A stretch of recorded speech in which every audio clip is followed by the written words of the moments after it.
Halo sobat sekalian, selamat datang di channel ini. Sempat kita dibuat bertanya-tanya mengenai kemunculan Sulit Bayangan di chapter 316 yang diduga sebagai villain kuat yang direkrut oleh All For One selama di Tartarus.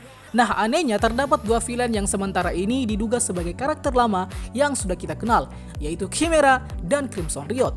Lalu muncullah beberapa teori yang ternyata sangat berkaitan erat dengan kedua sosok ini. Mulai dari Chimera yang akan berkonfrontasi dengan Mezosoji, lalu ada potensi pertarungan yang didasari oleh isu sosial, dan masih banyak lagi yang akan kita bahas. Serta ini tentunya bisa jadi akan sangat berpengaruh terhadap alur kisah My Hero Academia di puncak cerita saat ini. Untuk itu akan kita bahas di konten teori kita kali ini. Tapi sebelum lanjut, subscribe channel ini biar admin makin semangat buat kontennya. Dan mari kita mulai. Sebelum kita masuk ke beberapa segmen penjelasan teori, admin jelaskan dulu mengapa bisa admin memunculkan suatu statement teori bahwa dua dari beberapa sosok ini, yaitu Chimera dan Crimson Riot, bisa diduga sebagai villain yang direkrut oleh All For One.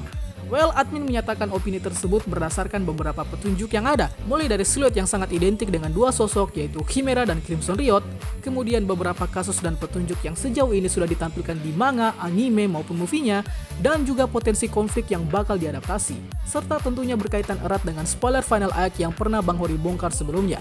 Sebagai catatan karena konten ini cukup padat dan agar tak ada kekeliruan, jadi akan admin bahas soal Crimson Riot di konten teori part 2 berikutnya. So, berikut adalah beberapa teorinya. Problem besar Chimera. Chimera dimunculkan pada movie kedua My Hero Academia dengan judul Heroes Rising, yang pada saat itu Chimera berstatus sebagai villain yang ikut serta dalam menyukseskan program dari Nine untuk mencari quirk regenerasi sel di Pulau Nabu, agar Nine dapat mencapai tujuannya, yaitu menyembuhkan efek samping dari quirk All For One yang terdapat pada tubuhnya, dan menciptakan kondisi dunia di mana yang terkuat yang bakal menjadi penguasa, sehingga tak ada lagi istilah penjahat maupun monster. Nah, karena visi misi Nine tersebutlah, Chimera kemudian tertarik untuk mengikuti Nine dalam mencapai tujuannya. Jadi, apakah oleh sebab itu Chimera jadi ngikuti Nine? Ternyata lebih dari itu problemnya kawan-kawan. Chimera dulunya punya masalah besar yang dia alami sehingga membuat dia menjadi villain sampai sebelum dia ditangkap. Di mana masalah tersebut adalah soal rasisme yang dia alami. Chimera dulunya mendapatkan perlakuan tidak adil karena sebab penampilan dan quirknya yang mengintimidasi, yang kemudian karena kondisi tersebutlah, dia lalu dikucilkan dan mendapat ketidakadilan dalam lingkup masyarakat. Tentu saja karena perundungan tersebut sehingga memaksa Chimera melakukan tindak kriminal yang membuat dia dicap sebagai penjahat. Tak lama kemudian datang si Nine yang merekrutnya dan aksi gila Chimera pun terjadi di movie kedua. Jika kalian yang belum nonton, mungkin setelah nonton konten ini kalian bisa nonton dulu movie Heroes Rising. So, jadi karena masalah rasisme lah yang membuat Chimera menjadi pribadi yang jahat dan mengikuti ideologi Nine. Lalu sekarang pertanyaannya pasti, kenapa Chimera bisa sampai ke Tartarus? Oke, jika kita melihat kembali yang terjadi di akhir movie Heroes Rising, di mana Chimera pada akhirnya berhasil dikalahkan oleh Soto dan yang lainnya. Alhasil, dia kemudian ditangkap oleh pihak militer dan kemudian bisa sampai ke Tartarus. Nah, mengapa bisa sampai ke Tartarus? Teori admin ini pastinya berhubungan dengan quirk dan kasus ancaman yang sudah Chimera lakukan. Seperti quirknya yaitu quirk Chimera yang sudah sangat kuat, bahkan bisa merusak satu pulau. Lalu kasus kejahatannya yang dianggap sebagai buron karena sebelumnya dia kabur dari kejaran polisi dan juga sempat memporak-porandakan Pulau Nabu. Jadi dari hal tersebut, sudah sangat cukup untuk dikategorikan sebagai villain dengan tingkat ancaman nasional yang memang sepantasnya dikurung di penjara Tartarus. Sehingga pada Sulit Bayangan villain rekrutan All For One yang ada pada chapter 316 ini, semakin meyakinkan kita bahwa ya memang sepertinya dia adalah sang Chimera. Mengapa Chimera harus mengikuti All For One? Ini masih berkaitan dengan teori di segmen sebelumnya, yaitu Chimera yang pada akhirnya dikurung di penjara Tartarus dan kemudian direkrut oleh All For One. Jadi sekarang, apa alasan yang masuk akal sehingga Chimera perlu atau harus mengikuti tawaran All For One?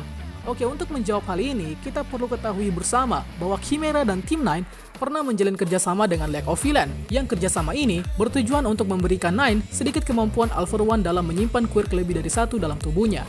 Namun kemudian si Nine dan yang lainnya kabur, seakan mengkhianati program kerjasama yang sudah mereka lakukan. Itulah sebabnya di akhir movie Heroes Rising, League of Villains tidak datang membantu Team Nine dan malah pada akhirnya pemimpin Team Nine, yaitu Nine sendiri, berakhir jadi debu di tangan Shigaraki. So, dengan jejak kerjasama tersebutlah, bisa jadi Chimera dapat mengikuti tawaran kerjasama dengan All For One, sebab mereka sudah pernah saling bekerjasama dengan League of Villains dan juga saling mengetahui misi masing-masing, yaitu menjadi penguasa. Lalu apa yang membuat Chimera begitu tertarik? Kemungkinan All For One juga menawarkan suatu konsep dunia yang bisa dicapai dengan kekuatan. dan juga fakta bahwa masyarakat saat ini sudah diracuni oleh sistem pahlawan yang palsu. Atau maybe All For One menawarkan konsep yang lebih baik dari tawaran Nine sebelumnya, sehingga bagi Chimera dengan mengikuti tawaran All For One dapat menggantikan apa yang sebelumnya Nine pernah janjikan. Terlebih lagi, masalah rasisme yang dialami oleh Chimera yang bisa jadi dengan direkrut oleh All For One, dia bisa menggapai impiannya yang sebelumnya kandas karena Nine sudah mati. Chimera versus Mezosoji. Sebelumnya di Heroes Rising ada konfrontasi antara Chimera dan juga Mezo yang diawali dengan Mezo yang berusaha menghentikan Chimera, namun dengan mudahnya Chimera dapat memblokir pergerakan Mezo dengan cengkeraman di bagian kepala. Setelah itu si Chimera berkata bahwa Mezo sepertinya mengalami nasib yang sama seperti dia karena memiliki wujud fisik yang menakutkan. Dalam hal ya lagi-lagi soal masalah rasisme. Nah, dari dialog yang terjadi di Heroes Rising ini seakan menjadi fondasi dasar yang akan membawakan kita ke suatu prediksi bahwa akan ada lagi pertemuan kedua kali antara Chimera dan Mezosoji dengan mengangkat isu rasisme di dunia yang dipenuhi queer. Jadi mengapa ini bisa terjadi? Kita perlu ketahui bahwa sejauh ini Bang Hori sudah memberikan 3 bocoran yang akan memfokuskan ke backstory Mezosoji, lalu peran pentingnya nanti di puncak cerita, dan masalah yang dihadapi. Bocoran pertama kalau tidak salah di sekitar tahun 2018 atau 2019 yang lalu, di mana dalam wawancaranya, Bang Hori membocorkan suatu konsep kisah yang akan berfokus ke Mezosoji. Kedua, seringkali Mezo diperlihatkan mendapatkan perlakuan yang cukup rasis, seperti contohnya pada saat arc joint training, di mana Pony Sunotori melakukan body shaming ke Mezo. Dan ya, Mezo yang mengalami hal tersebut seakan sudah terbiasa. Dalam artian, dia sudah sering mendapatkan perundungan yang seperti demikian. Dan yang masih segar di telinga fans adalah Bang Hori dalam wawancaranya di tahun ini memberikan spoiler bahwa Mezo akan memiliki peran yang sangat penting di puncak cerita My Hero Academia saat ini. Nah, dari ketiga petunjuk tersebut, ini bakal membangun suatu spekulasi bahwa Mezo akan memiliki peran penting nantinya. Dan karena Mezo ini kental dengan isu rasisme dalam dunia queer, maka akan sangat relevan bila dikaitkan dengan masalah yang dihadapi oleh Chimera juga, yaitu persoalan rasisme queer. Dan ya, bisa jadi ini menjadi duel antara harga diri masing-masing, dimana karena Chimera yang dirasisin malah jadi villain, sementara Mezo yang sama-sama kena rasis pula malah berjalan ke arah sebaliknya, yaitu ingin menjadi pahlawan. Nah, dari ketiga fondasi teori yang admin paparkan tadi, akan sangat berpotensi besar apabila sang Mezosoji, si pahlawan tentakel, akan berhadapan dengan villain dengan kekuatan overpower yang adalah Chimera. Oh ya, sedikit tambahan, bisa saja si Chimera saat ini sudah memiliki queer tambahan pula. Mengingat jika dia menjalin program kerjasama dengan All For One, maka untuk menghadapi pahlawan di luar sana, terlebih lagi pro hero internasional yang sudah datang, kemungkinan Chimera juga mendapatkan queer tambahan. Well, untuk teori Crimson Riot akan admin bahas di part kedua nanti.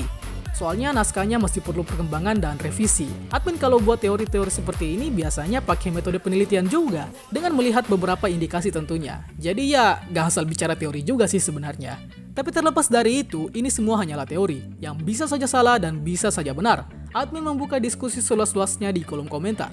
Itulah pembahasan kita pada kali ini. Sanggah apabila ada yang kurang, request juga di kolom komentar untuk pembahasan selanjutnya. Dan akhir kata, see you next time.